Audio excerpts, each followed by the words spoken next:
அனைவருக்கும் வணக்கம். நான் உங்கள் அறிவழகன். இன்றைக்கான வீடியோ நம்ம என்ன பார்க்க போகிறோம் அப்படின்னு பார்த்தீங்கன்னா, ரப்பர் பேண்டு பவர்டு கிளைடர் இதுதான் பார்க்க போகிறோம். ஏன் இந்த ரப்பர் பேண்டு பவர்டு கிளைடர் நான் இப்போ பண்ணியிருக்கேன்னா, கேரளாவில் ஒரு காலேஜில் வந்து பார்த்திங்கன்னா கவர்மெண்ட் காலேஜில் ஈவெண்ட் கண்டக்ட் பண்ணுறாங்க. அந்த ஈவெண்ட்டில் ரப்பர் பேண்ட் பவர்டு கிளைடர் வந்து ஒரு காம்படிஷன்.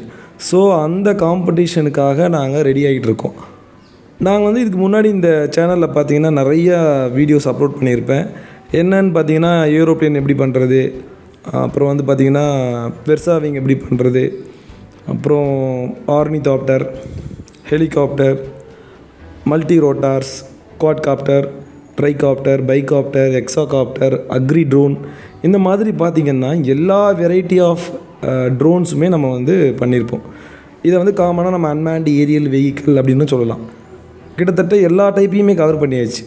ஆனால் இப்போ எங்களால் வந்து இந்த கிளைடர் பண்ண முடியுமா அப்படின்னு பார்த்தீங்கன்னா, இல்லை, ரொம்ப கஷ்டம்.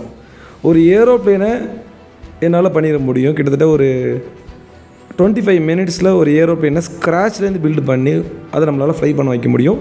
ஒரு 1 மீட்டர் விங் ஸ்பேன் இருக்கிற ஒரு ஏரோப்ளேனு. ஆனால் ஒரு கிளைடரை பண்ணுறதுக்கு வந்து ரொம்ப ரொம்ப கஷ்டம். ஒரு கிளைடர் பண்ணி யாராவது வந்து ஒரு 1 மினிட் இல்லைனா ஒரு 20 செகண்ட்ஸ் ரப்பர் பேண்ட் பவர் பண்ணி அந்த கிளைடர் பறந்துருச்சுனாலே அது வந்து ரொம்ப பெரிய விஷயமாக தான் நான் பார்க்குறேன். ஏன் அப்படின்னு பார்த்தீங்கன்னா, நிறைய பேர் என்ன நினச்சிக்கிறாங்கன்னா, இந்த மாதிரி எலக்ட்ரிக் மாடல் இல்லைனா பெரிய பெரிய மாடல்ஸ் பண்ணுறது தான் கஷ்டம் அப்படின்னு நீங்கள் நினச்சிட்ருக்கிறீங்க.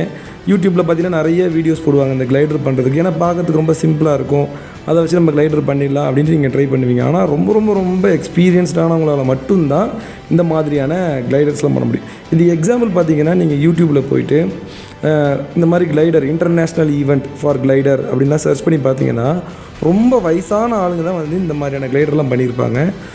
இதெல்லாம் வந்து பார்த்திங்கன்னா ரொம்ப கிராம் கணக்கில் இருக்கும். எக்ஸாம்பிளுக்கு பார்த்தீங்கன்னா ஒரு 5 கிராம் இருக்கும்.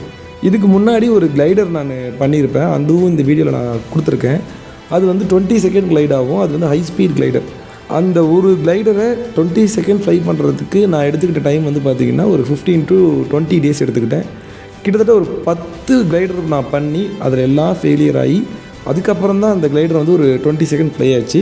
திரும்பவும் என்னால் இன்னும் ஒரு 20 செகண்ட்ஸ் கூட என்னால் ஃப்ளை பண்ண வைக்க முடியல. ஸோ அந்த அளவுக்கு வந்து பயங்கர காம்ப்ளிகேட்டடான ஒரு மாடல் எதுன்னு பார்த்தீங்கன்னா கிளைடர் தான்.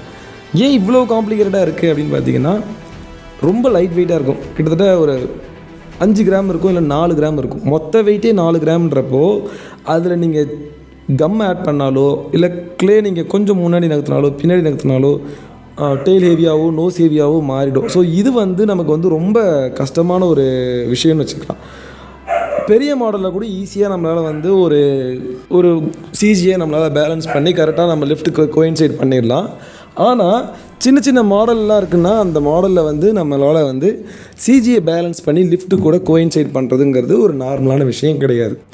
நிறைய பேர் என்ன பண்ணுறாங்கன்னு பார்த்தீங்கன்னா, இந்த மாதிரி சின்ன சின்ன கிளைடர்லாம் பண்ணிவிட்டு தூக்கி போடுவாங்க. அந்த தூக்கி போடுற வேகத்துலேயே போய் அது கீழே வரும், அது வந்து ஃப்ளை ஆகுது அப்படின்னு நினச்சிக்கிறீங்க. ஒரு கிளைடர்னால் கிட்டத்தட்ட ஒரு 40 செகண்ட்ஸ் கிளைட் ஆனால் மட்டும்தான் அது உண்மையாலுமே ஒரு கிளைடர்.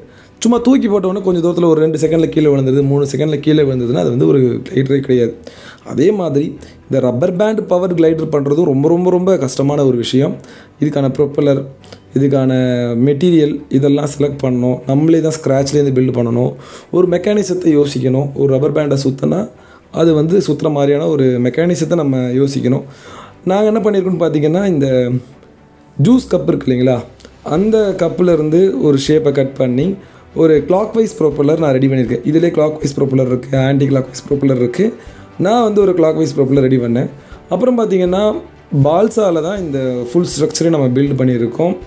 இதுக்கு முன்னாடி தர்மாக்கோலில் பில்டு பண்ண ட்ரை பண்ணேன், அது சரியாக வரலை. அந்த தர்மாக்கோல் ரொம்ப வீக்காக இருக்கிறதுனால அதில் வந்து ஒரு ரப்பர் பேண்டை என்னால் ஃபிக்ஸ் பண்ணி அதை ரொட்டேட் பண்ணி அந்த மெக்கானிசத்தை கொண்டு வர முடியாதனால இந்த மாதிரி ஒரு பால்ஸா ஷீட் வாங்கி 3mm பால்ஸா ஷீட் வாங்கி அந்த பால்ஸா ஷீட்டில் wing, horizontal stabiliser, vertical stabiliser, fuselage, அதுக்கப்புறம் இந்த ரப்பர் பேண்ட் வச்சு சுற்றுறதுக்கான ஒரு மெக்கானிசம் இதெல்லாம் பில்டு பண்ணோம்.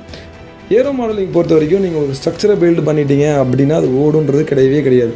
நிறைய பேர் அப்படி நினச்சிப்பாங்க, ஸ்ட்ரக்சரை பில்டு பண்ணிட்டோம். இப்போ நீங்கள் ரப்பர் பேண்ட் பவர்டு கிளைடரில் என்ன நினைக்கிறீங்கன்னா, ரப்பர் பேண்டை சுற்றி அந்த ப்ரொப்பலர் ஓடிடுச்சுன்னா ஓடிடுன்னு நினைக்கிறாங்க. ஆனால் அப்படி கிடையாது. ஸோ இதெல்லாம் ரொம்ப காம்ப்ளிகேட்டான ஒரு விஷயம். ஸோ நானும் ட்ரை பண்ணேன், பறக்கலை. நீங்கள் வேணால் ட்ரை பண்ணிவிட்டு எனக்கு சொல்லுங்கள். ஸோ வீடியோஸ் பாருங்கள், கிளியரான வீடியோவை ஃபாலோ பண்ணுங்கள். பை.